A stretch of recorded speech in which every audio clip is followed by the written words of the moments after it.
آج میں 70 سال کی ہو چکی ہوں، لیکن اب تک میرے ذہن پر اس واقعے کی گہری چھاپ ہے۔ میں چاہ کر بھی وہ سب کچھ نہیں بھول سکتی جو میرے ساتھ ہوا تھا۔ میں نہیں چاہتی تھی کہ جو میرے ساتھ ہوا وہ کسی اور لڑکی کے ساتھ ہو، اس لیے میں نے اپنی زندگی کو بس ایک خاص مقصد دے دیا تھا اور مرتے دم تک میں اسی مقصد کو پورا کرتی رہوں گی۔ آج اپنی کہانی بھی آپ لوگوں کو میں اسی لیے سنا رہی ہوں تاکہ یہ ان لڑکیوں کے لیے سبق بن جائے۔ میرا نام ترنم ہے۔ میرا تعلق ایک ایسے گاؤں سے ہے جو گاؤں بعد میں شہر کا حصہ بن گیا تھا۔ میرے گھر میں رہنے والے لوگ سکون کا سانس نہیں لے رہے تھے۔ یہ سب کچھ میری دادی کی وجہ سے تھا۔ انہوں نے اپنے بنائے ہوئے اصولوں پر زندگی گزار دی تھی اور وہ چاہتی تھی کہ ہم یعنی ان کی اولاد بھی انہی اصولوں پر چلے، مگر وہ یہ نہیں سمجھتی تھی کہ زمانہ بدل گیا ہے۔ دراصل میرے دادا نے 2 شادیاں کی تھیں۔ میری سگی دادی جو ان کی پہلی اور خاندانی بیوی تھی، ان کی شادی گھر والوں نے کی تھی، اس لیے ان کا مقام اور رتبہ ساری زندگی اونچا رہا۔ چھوٹی دادی نے ہمیشہ دب کر زندگی گزاری۔ میرے دادا نے دوسری شادی اپنی پسند سے کی تھی، وہ بھی تب جبکہ وہ میلہ دیکھنے دوسرے گاؤں میں گئے تھے اور وہیں چھوٹی دادی پسند آ گئیں۔ وہ نکاح کر کے چھوٹی دادی کو اپنے ساتھ گھر لے آئے تھے، جہاں ان کے گھر والوں نے اپنے بیٹے کی دوسری بیوی کو یہ کہہ کر قبول کر لیا کہ وہ اب ان کے خاندان کی عزت بن چکی ہے۔ لیکن میری بڑی دادی نے اپنی سوتن کو زندگی بھر قبول نہیں کیا۔ بڑی دادی نے اپنی سخت مزاجی اور عجیب و غریب اصولوں کے تحت سب کو زندگی جینے پر مجبور کر دیا تھا۔ میرے دادا نے دوسری شادی کرنے کا اتنا بڑا قدم اٹھا تو لیا تھا، مگر وہ دونوں بیویوں کے ساتھ ایک جیسا سلوک نہیں کر پائے اور اپنی پہلی بیوی کے ہاتھوں کی کٹ پتلی بن گئے، کیونکہ بڑی دادی ساری جائیداد کی وارث تھیں۔ میرے دادا کی پہلی اور خاندانی بیوی ہونے کی وجہ سے ان کے سسر نے اپنے بیٹے کے نام جائیداد کرنے کی بجائے اپنی بہو کے نام کر دی تھی، اور دادی نے اسی بات کا فائدہ اٹھایا اور ساری زندگی اپنی سوتن کو نوکرانی بنا کر رکھا۔ بڑی دادی کے 3 بیٹے تھے اور 2 بیٹیاں تھیں، جبکہ چھوٹی بیٹی کا صرف ایک بیٹا تھا۔ دادی کے بڑے 2 بیٹے اور دونوں بیٹیاں تو اپنی ماں کے نقش قدم پر چل رہے تھے، لیکن میرے ابا نے ہمیشہ اپنی سگی ماں کے ساتھ ساتھ سوتیلی ماں کی بھی عزت کی اور اپنے سوتیلے بھائی بہنوں کو بھی اہمیت دی۔ یہی بات ہماری دادی کو سب سے زیادہ بری لگتی تھی۔ انہوں نے اپنے سب بچوں کی شادی دھوم دھام سے کی اور اپنی بیٹیوں کو بھی مکمل جہیز دیا، مگر سوتیلی بیٹی سے شادی کے نام پر بس جان چھڑائی تھی۔ اس کے بعد اپنے سوتیلے بیٹی کی بھی شادی اپنی مرضی سے کی۔ پھر چھوٹی دادی کا بھی انتقال ہو گیا اور دادا تو میرے بچپن سے ہی چل بسے تھے۔ ساری زندگی گزارنے کے باوجود بڑی دادی میں کوئی بدلاؤ نہیں آیا تھا۔ وہ اسی دبدبے کے ساتھ زندگی گزار رہی تھی۔ ہم 4 بھائی بہن تھے۔ بہن بھائیوں میں سب سے بڑی میں تھی۔ مجھ سے چھوٹے 2 بھائی تھے اور ایک بہن تھی، جبکہ سوتیلی چاچا کی جو فیملی ہمارے ساتھ رہ رہی تھی ان کے 2 بچے تھے، لیکن میری دادی نے ان کے ساتھ بھی وہی رویہ کر رکھا تھا جو سالوں سے اپنی سوتن کی اولاد کے ساتھ میں کر رہی تھی۔ مجھے یہ سب کچھ اچھا نہیں لگتا تھا۔ گھر میں عجیب سا ماحول بنا رہتا تھا۔ ہم سب بچے آپس میں کھیل کود بھی نہیں سکتے تھے۔ اگر چاچا کے بچے ہمارے ساتھ کھیلتے یا کھاتے پیتے تو دادی غصہ کرتی تھیں۔ وہ چاہتی تھیں کہ چاچا کے بچے اسکول بھی نہ جائیں، مگر میرے ابو نے چاچا کے بچوں کو بھی اسی اسکول میں پڑھایا جس اسکول میں میرے بھائی بہن پڑھنے کے لیے جاتے تھے۔ میری امی اور چاچی مل جل کر گھر کا کام کرتی تھیں، لیکن دادی اپنے ہر چھوٹے سے چھوٹے کام کے لیے چاچا کو ہی آواز دیتی تھیں، یہاں تک کہ چاچا روزانہ دادی کے پیر دبا کر اپنے کمرے میں جاتے تھے۔ اس کے باوجود انہیں برا بھلا سننے کے علاوہ اور کچھ نہیں ملتا تھا۔ صرف ایک دادی کی وجہ سے پورے گھر کا ماحول خراب ہو چکا تھا۔ میں جیسے تیسے بڑی ہوتی جا رہی تھی، یہ سب کچھ بہت برا لگنے لگا تھا، اور میری دادی تھی کہ اپنی من مرضیاں کرنے کے بعد بھی انہیں سکون نہیں ملتا تھا۔ مجھے اچھی طرح سے یاد ہے جب میں 12 سال کی تھی تب میری دادی پر فالج کا اثر ہو گیا تھا۔ ان کی ایک ٹانگ اور ایک بازو کام نہیں کر رہا تھا، مگر ان کی آنکھ اور زبان بالکل ٹھیک کام کرتی تھی۔ انہوں نے اپنی بیماری کے باوجود بھی بہو کو چین نہیں لینے دیا۔ حالانکہ میری چاچی اپنی سوتیلی ساس کی خدمت میں کوئی کسر نہیں چھوڑتی تھی، اس کے باوجود دادی نے کبھی بھی ان کے ساتھ اچھا سلوک نہیں کیا تھا۔ میں اپنے گھر کے ماحول سے بہت تنگ آتی جا رہی تھی۔ پھر میں نے دادی کے کمرے میں جانا ہی بند کر دیا تھا۔ اس کے بستر پر پڑے رہنے کا ایک فائدہ ضرور ہوا تھا کہ اب میں کمرے سے باہر نہیں نکل سکتی تھی، اس لیے ہم سب بچے مل جل کر خوب کھیلتے بھی تھے اور ساتھ میں کھاتے بھی تھے۔ مگر دادی روزانہ ابا اور چاچا کا سہارا لے کر دن کے وقت برآمدے میں ڈیرا جما لیتی تھیں اور پھر شام کے بعد ہی کمرے میں جاتی تھیں۔ میں اسکول اور ٹیوشن سے فارغ ہو کر اپنے چھوٹے بہن بھائیوں کو تھوڑے بہت کام دیکھ لیا کرتی تھی جو مجھ پر امی نے ڈالے تھے، لیکن دادی سے بچنے کے لیے میں کوئی نہ کوئی بہانہ تلاش کر لیتی تھی، کیونکہ اب میرا موڈ سخت خراب ہو چکا تھا۔ اماں اور ابا مجھے سمجھاتے تھے، مگر میں ان سے پوچھتی تھی کہ وہ دادی کو غلط کہنے سے کیوں نہیں روکتے ہیں۔ میری بات سن کر ابا خاموش ہو جاتے تھے اور اماں مجھے خاموش کروانے میں لگ جاتی تھیں، مگر میں نے بھی فیصلہ کر لیا تھا کہ زندگی بھر دادی کی باتیں نہیں سنوں گی۔ ایسے ہی 3 سال اور گزرتے گئے، نہ تو دادی کے مزاج میں کوئی فرق آیا اور نہ ہی ان پر کوئی بیماری کا اثر ہوا تھا، بلکہ وہ اور زیادہ چڑچڑی ہو گئی تھیں۔ اب ان کا بازو تھوڑا بہت کام کرنے لگ گیا تھا۔ میری اماں اور چاچا پہلے سے بھی زیادہ دادی کی خدمت میں مصروف رہتے تھے اور گھر کا کچھ نہ کچھ کام اب میں بھی کر لیا کرتی تھی، کیونکہ میں نے میٹرک کر لیا تھا اور میں فارغ گھر میں بیٹھی ہوئی تھی۔ حالانکہ میں کالج میں داخلہ لینا چاہتی تھی، مگر دادی نے ابو کو سختی سے منع کر دیا تھا۔ لڑکیوں کو اتنی آزادی نہیں دینی چاہیے۔ اس بات کے بعد مجھے تو لگنے لگا تھا کہ دادی ہی میری سب سے بڑی دشمن ہے۔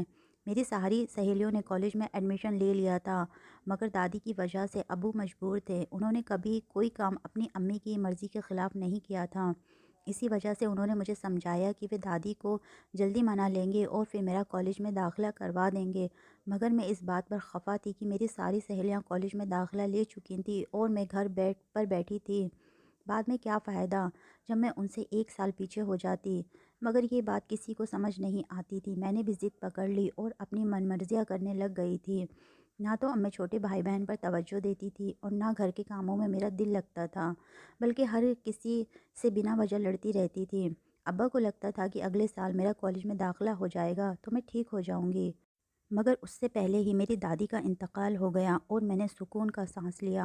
میں اچھی طرح جانتی تھی کہ ان کے مرنے کا افسوس شاید ہی کسی کو ہوگا، مگر اس کے باوجود مجھے حیرت تھی کہ سب سے زیادہ میرے سوتیلے چاچا ہی رو رہے تھے، جن پر ساری زندگی ان کی سوتیلی ماں نے ظلم کیے تھے۔ دادی کا جب انتقال ہوا تب کالج شروع ہوئے بھی 6 مہینے گزر گئے تھے۔ اب میں نہ تو یہاں کی تھی اور نہ وہاں کی، پھر میرے دل سے پڑھائی کا خیال بھی نکلتا جا رہا تھا۔